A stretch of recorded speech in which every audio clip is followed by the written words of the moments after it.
Good morning everyone. Yesterday we do the revision. We already done the revision of chapter 1 of civics portion, that means political life portion. Okay, so today we and geography also. Yes, now today I start chapter 1 of history and one chapter is remaining, children, chapter 2 of geography also.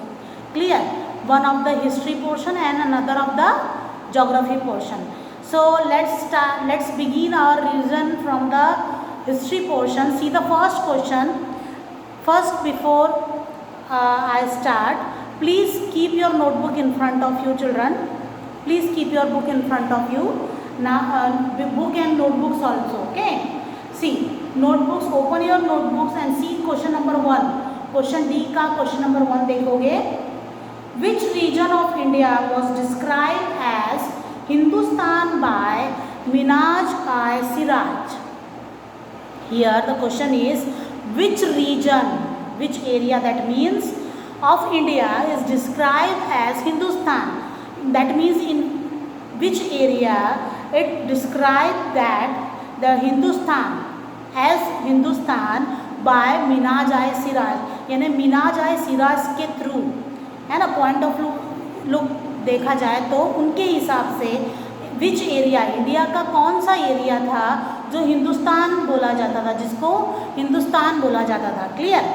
C in the 13th century Persian historian, जो हमारे Persian historians थे, Minhaj-i-Siraj use the term Hindustan to describe Punjab, Haryana and the land between Ganga and Yamuna.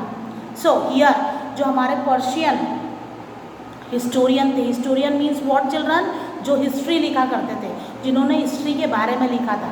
Clear? तो Persian historian जो थे Minhaj-i-Siraj use the term Hindustan, वो हिंदुस्तान किसको कहते थे? पंजाब, हरियाणा और area between Ganga and Yamuna, Ganga और यमुना आर द रिवर्स, सो उन दोनों के बीच के एरिया को हिंदुस्तान बोला जाता था. Which area children? Punjab, Haryana and area between the river of Ganga and Yamuna. Clear this answer children? See the next answer. What is epigraphy? What is epigraphy? See inscription are piece of information. Inscription are piece of information. Clear? Inscription are piece of information that have been engraved. Engraved means engraved. Okay? Engraved मतलब लिखना, खोद के लिखना. Clear? See, inscription is a piece of information that have been engraved on large rock. On large rock means what?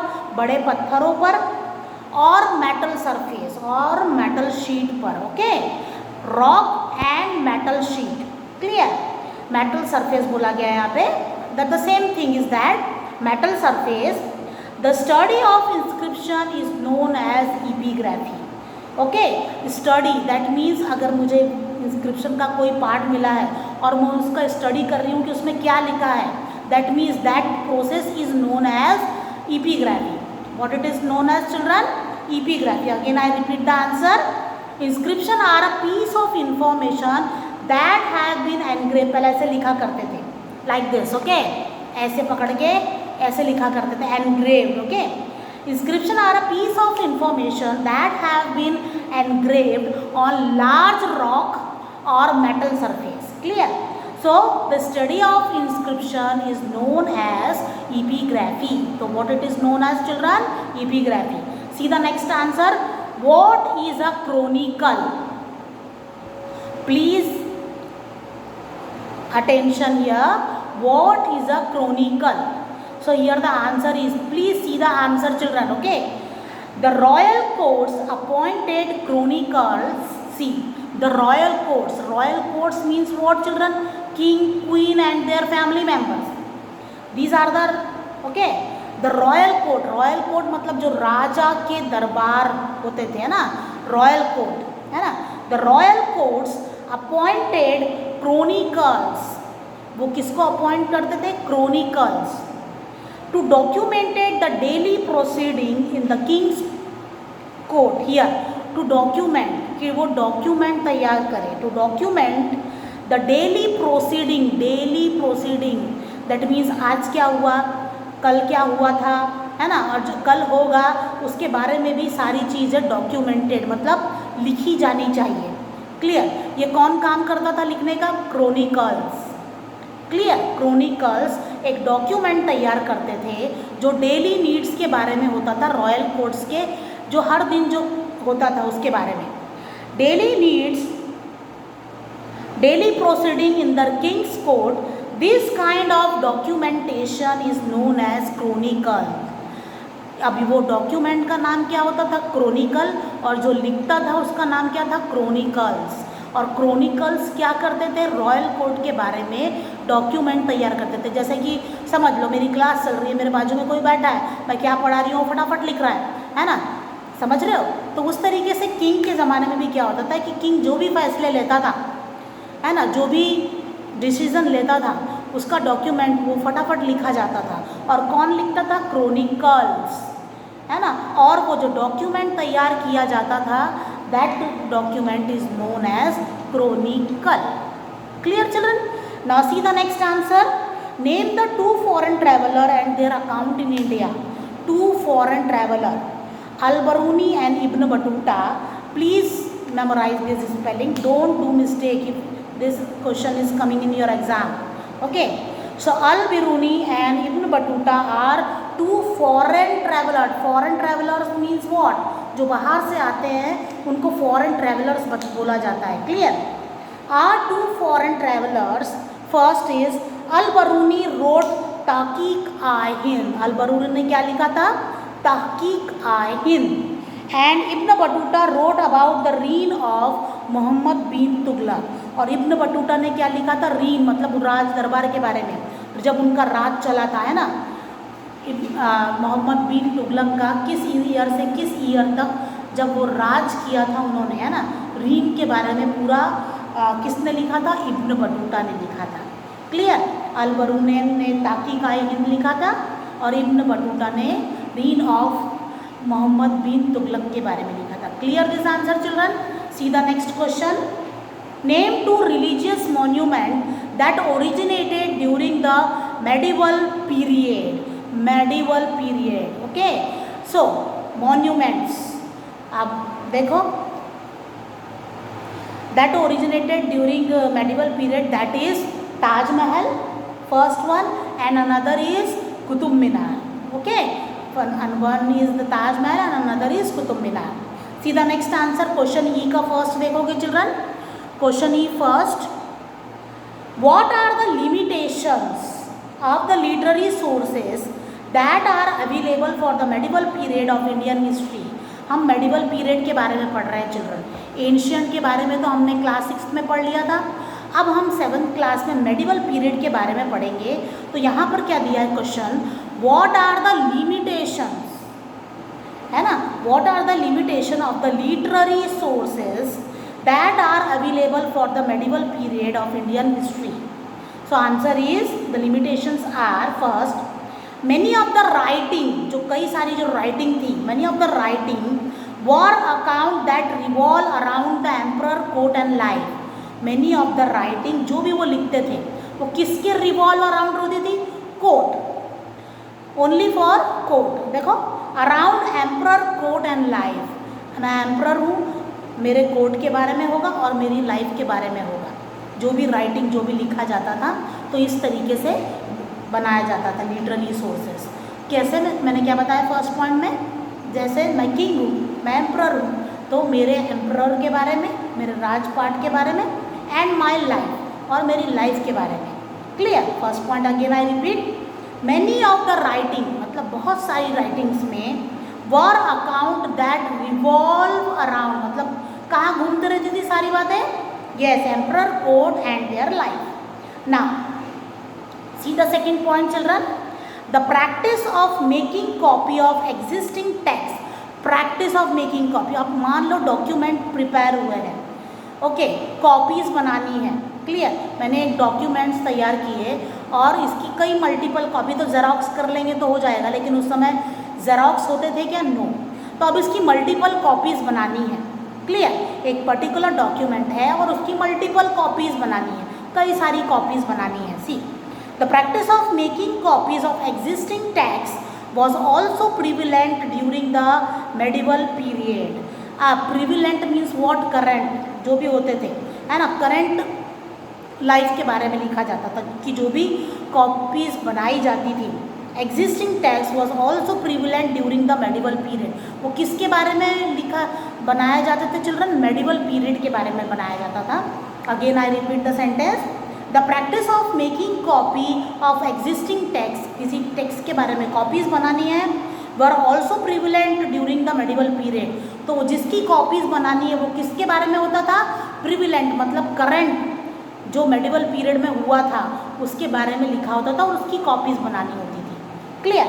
See the third one, while copying the original text. Okay, मैं आपको एक copy दूंगी और बोलूँगी question answer लिख लो, है ना, तो मेरा कॉपी एक बच्चा करेगा, वो बच्चे का कॉपी दूसरा बच्चा करेगा, दूसरे बच्चे का कॉपी तीसरा बच्चा करेगा, तो कहीं ना कहीं आर का एज हो जाएगा, एज का ईज हो जाएगा और ईज का एंड हो जाएगा, है ना, कहीं ना कहीं सेंटेंसेस में क्या होगा चिल्ड्रन?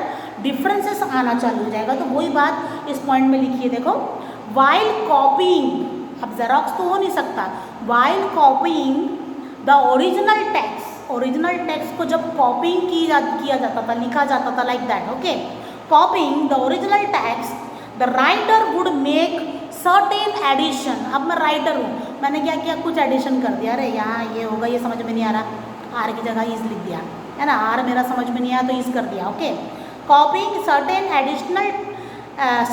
एडिशनल और डिडक्शन इन द टेक्स्ट, मतलब अब कुछ ऐड कर दिया और कुछ डिलीशन कर दिया। डिलीशन मतलब अरे ये ई समझ में नहीं आ रहा, हो सकता है कटा होगा, हटा दिया, है ना, यार समझ में नहीं आ रहा, कटा होगा, ये द नहीं समझ में आ रहा, अरे कटा होगा, हो सकता है नहीं लिखा, नहीं लिखेंगे तो क्या फ़र्क पड़ जाएगा, like that.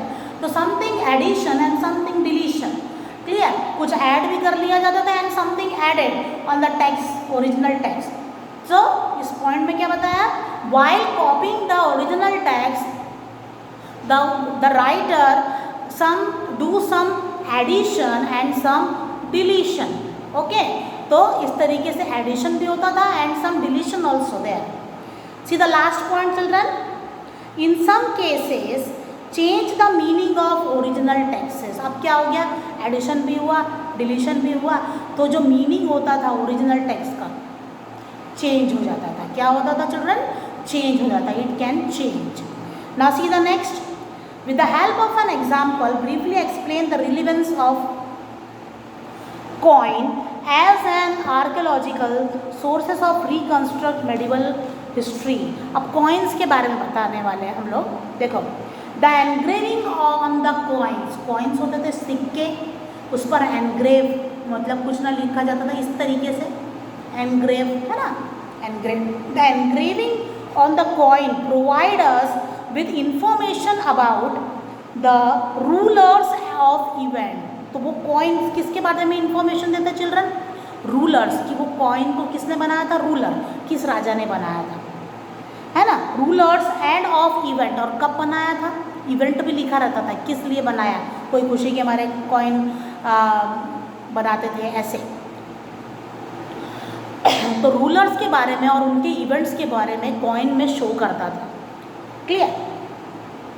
That had cultural and religious relevance. Okay, here written is that has cultural and religious relevance. Cultural है ना, हमारे कल्चर से रिलेटेड होता था, and religious relevance that means religion से कनेक्टेड होता था, संबंधित होता था। Clear? that were considered important enough that coin were issued to mark the occasion। Okay, तो coin क्या इशू होता था? mark the occasion। that coins were issued to mark the occasion। Suppose मैं राजा हूँ, है ना, मैंने एक राजपाट जीत लिया, तो मैंने एक कॉइन निकाला, उस कॉइन पे किस ईयर में मैंने वो किंगडम जीता, वो ईयर का, ठीक है, और फिर मैंने दूसरा किंगडम जीत लिया, तो वहाँ पर भी मैं अपना कॉइन निकालूंगी, ईयर लिखूंगी और अपना नाम लिखूंगी। तो that means that thing is evidence.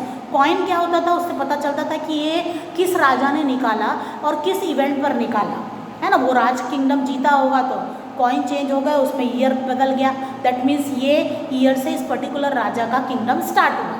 Clear children? So here considered important enough that coins were issue to mark the occasion.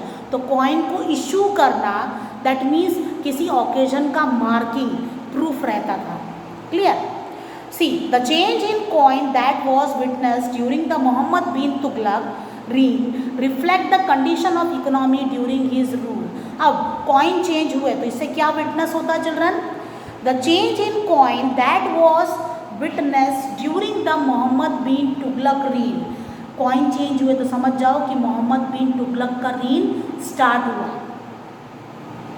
Reflect the condition of economy during his region. Okay, जब coin change हुआ, मैंने आपको मोहम्मद बिन तुगलक के बारे में बताया था children, आगे के चैप्टर में बताया था मैंने कि वो कॉइन कॉपर के रख लेता है और कॉपर के कॉइन से चीटिंग होना चालू हो जाती है ना।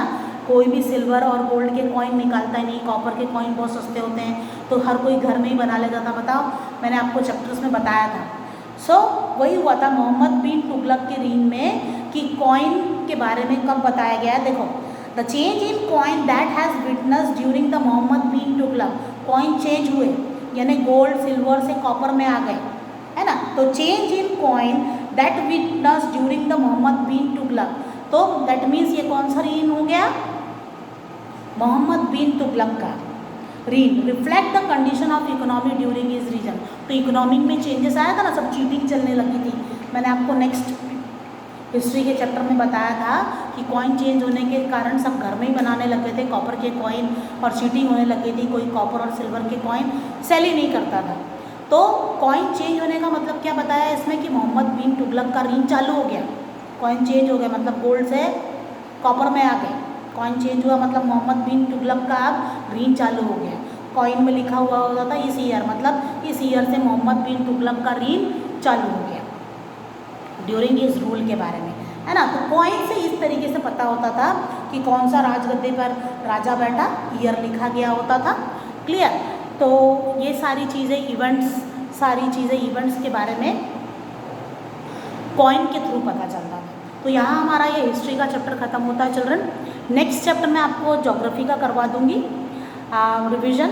Please after completing this video memorize answers. Best of luck for your exam. Okay.